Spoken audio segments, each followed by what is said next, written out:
দেখো বন্ধুরা, ওবেলা বলেছিলাম না যে কলার বড়ার তরকারি, তো সেই কলার বড়া তো করে রেখে দিয়েছিলাম, কিন্তু তরকারিটা এবেলা হচ্ছে।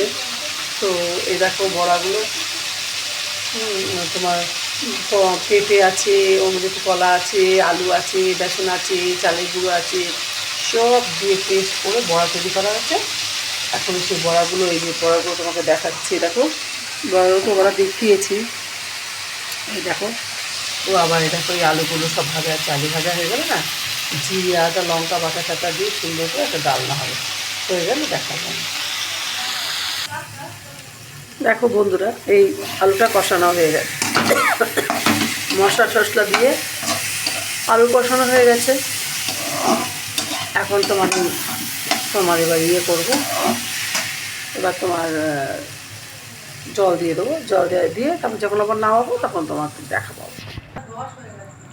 দেখো বন্ধুরা, হয়ে গেছে আমার কলার তরকারি।